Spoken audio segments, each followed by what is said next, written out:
Hello, everybody. So, my name is Jared, and I am one of Dr. Mann's former students, actually. I took her course, I believe it was 2 years ago now, during the spring semester when the entire world went nuts. Telegram. So, Now, that take was. picture. Stop recording video button. That was definitely something. If you're hearing something in the background with like a Siri, I'm using voiceover because if you can't tell by my glasses, I am blind. And that's going to be the topic of the discussion for today. I'm going to provide a bit of a presentation, I guess, if you could call it, on what it is like to go through college as a student with a disability from a perspective of, well, now a graduated student. So a little bit about me before we get started. As you've heard at the beginning, my name is Jared. As you can tell by the glasses, I'm blind. Yeah, that means you can see me, but I cannot see you. So basically do with that what you will. But anyway, I have a bachelor's degree in psychology. I got that, I believe it was summer 2020, so a semester after the world went nuts. And I recently graduated as of 2 months ago in December from UNF with my master's degree in disability services. It's a type of special education where I can do anything except teach in a typical K-12 setting, although I can teach at private schools and also at the college level for bachelor's degree courses, so for the undergrad courses. But in order to do that, I need to find work first. So job hunting, woo! Oh my gosh, ugh. But anyway, enough about that. So basically, I had to learn a lot of things from experience, because while I was in K-12 in regular school, I didn't really have a whole lot of resources. Of course, I lived in Ohio before moving to Florida, but sometimes I feel like if it weren't for the professors that I had, then the legislation in place, like the Americans with Disabilities Act, the education acts like the Rehab Act of 1973, the individualized education plans, and the Individuals with Disabilities Education Act, to name a few.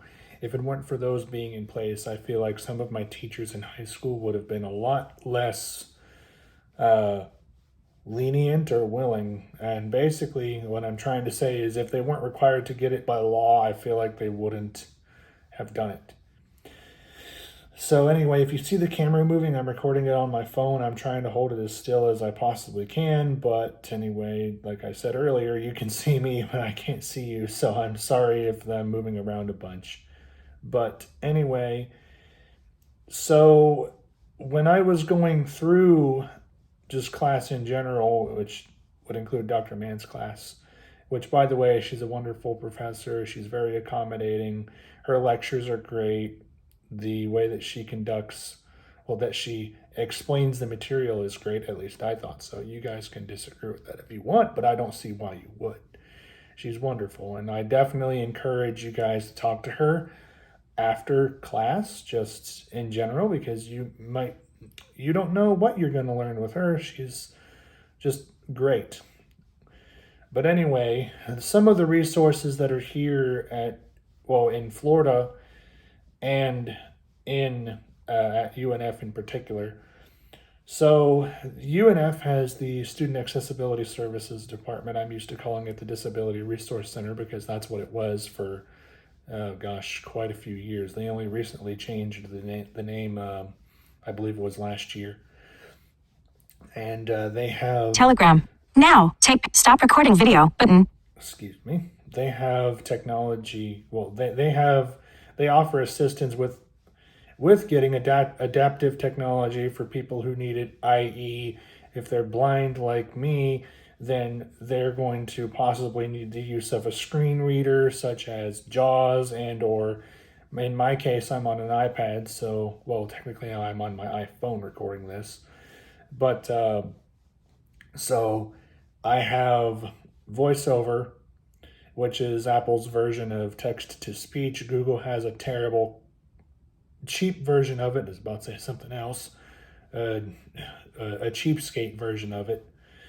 But VoiceOver is the way to go with Apple if you're blind or visually impaired, or you can't just read something. Like it speaks whatever item is on the screen, including notifications, which that can get really annoying sometimes. Telegram.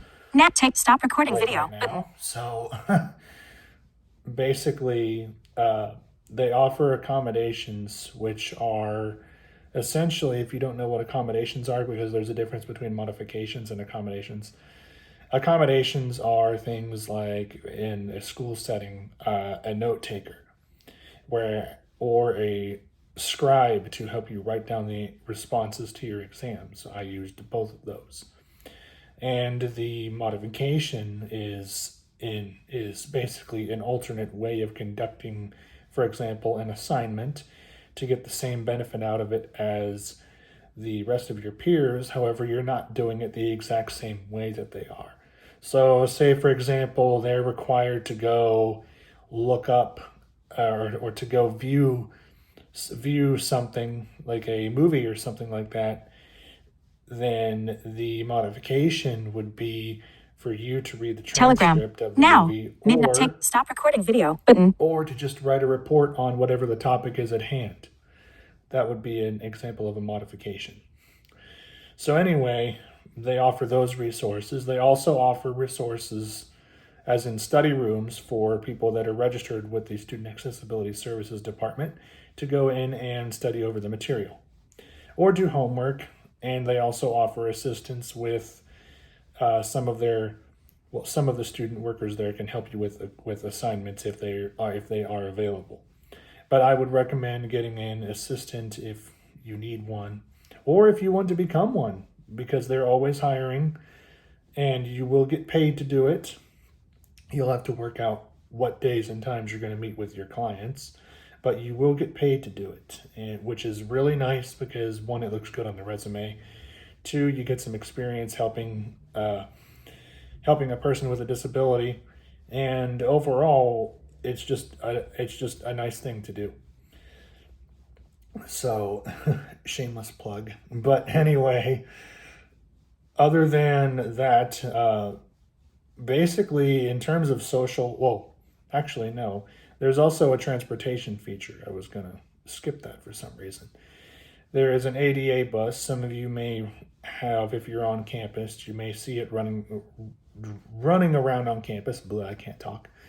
And the drivers on it, they are hired by the school, and hired by the school to basically help people with disabilities. Of course, you have to be registered with SAS to do it, but to help them get around on campus rather than them taking the regular shuttle. If Telegram. Now take stop recording video button. If they don't want to, or they Telegram. can't, Take or stop recording video it's an button. inconvenience for them. I'm sorry for the noise in the background.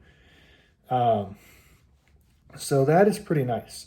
So moving on from SAS, the hardest thing I would say, as looking from a college perspective and moving into, I guess, transitioning into adulthood, was the shift from high school to college, because in high school at least where I was, they babied you to a certain extent.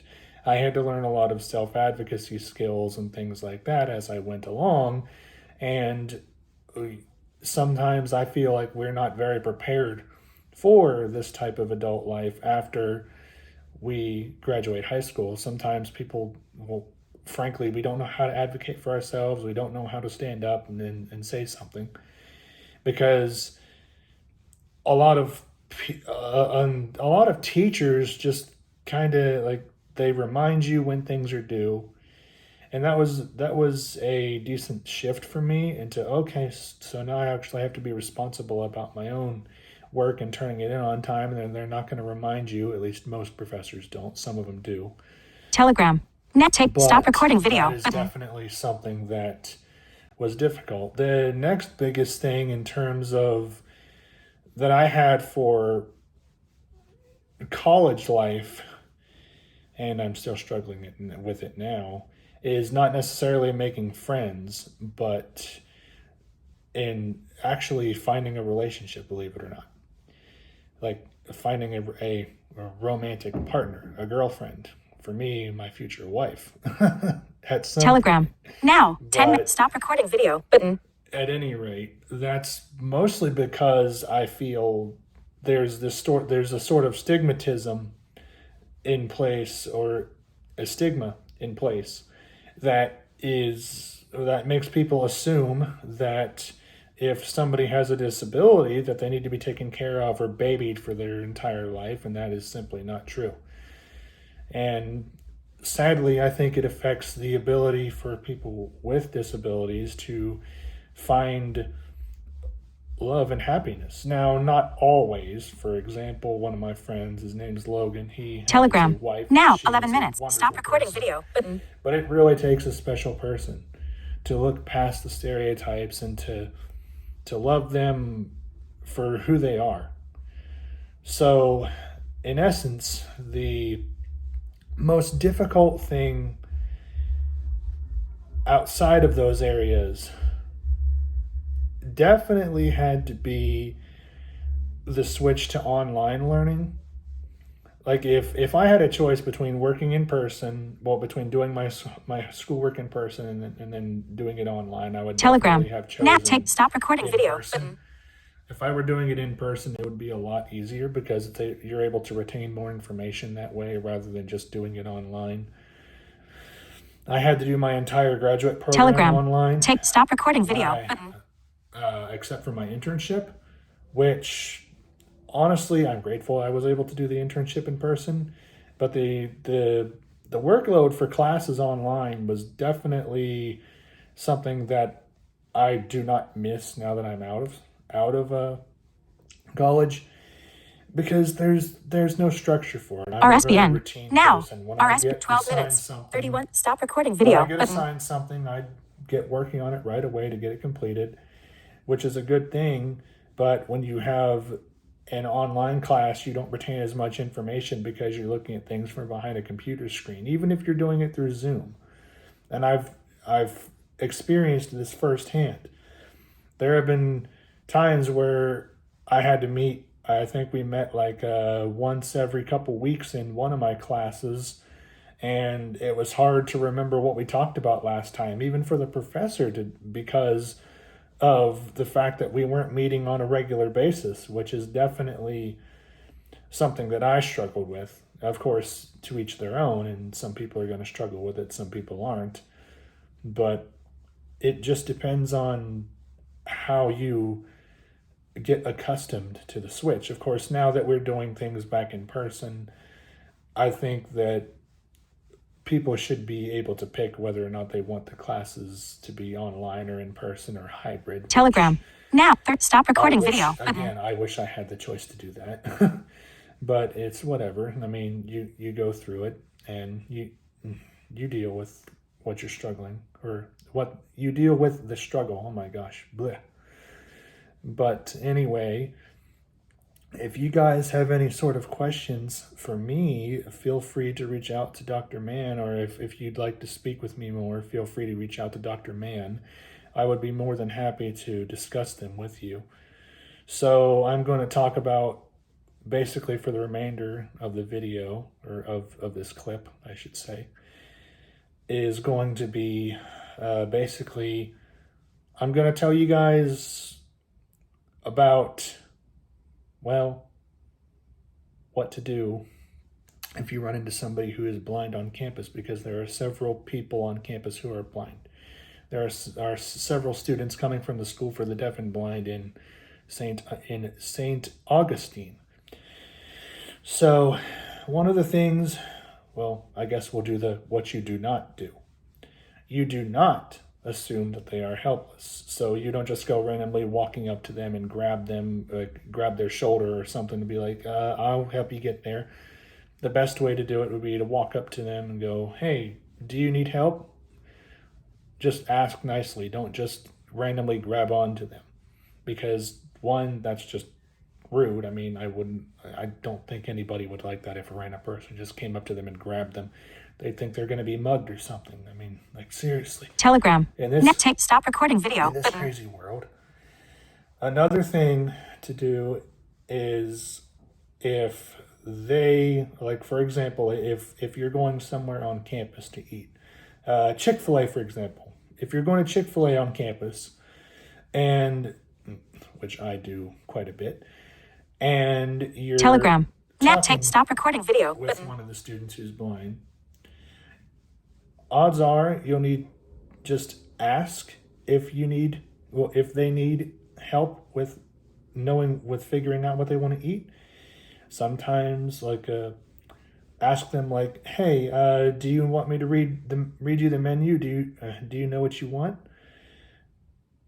That is a good thing to do, rather than just assuming Telegram. that they have 16 no minutes. Stop idea recording video. what they want, because that's not right.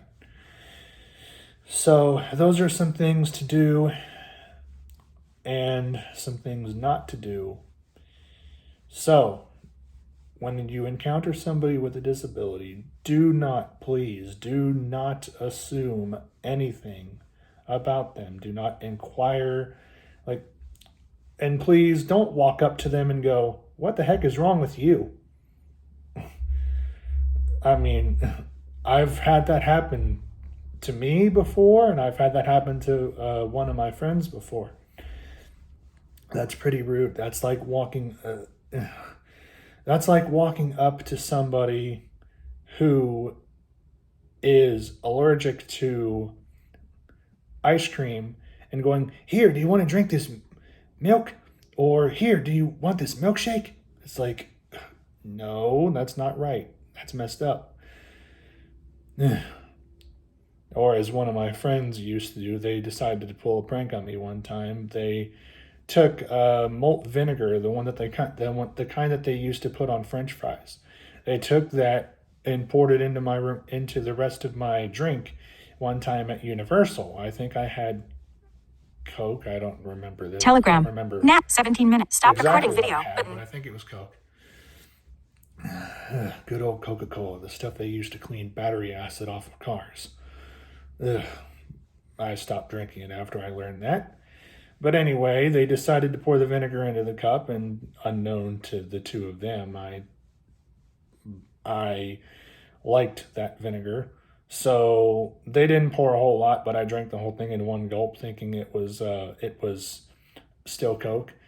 And they were like, ew, I can't believe he did that. And I'm like, what? You guys are the ones who poured it in there. Were you really expecting me to notice? Like, seriously. Of course, unbeknownst to them, I'd been eating chips and vinegar so much that I just got used to the taste. It's how I got my blubber. But no, in all seriousness, that's definitely not something you want to do. Please do not go up to somebody and ask, what the heck is wrong with you, or what's wrong with you. Sometimes, and in some contexts, that's actually it's very rude to do that. And in some contexts, it's even illegal. But you'll have to take a course on disability law and policy for that one, which that's a really good class. I have the book for it if anybody wants it. But in all seriousness, I hope you guys enjoyed the video. And if you want to talk with me further, please reach out to Dr. Mann, and she would be more than happy to get you in touch with me. But anyway, I will talk to you guys later, hopefully, and I hope you enjoyed this video. Stop news.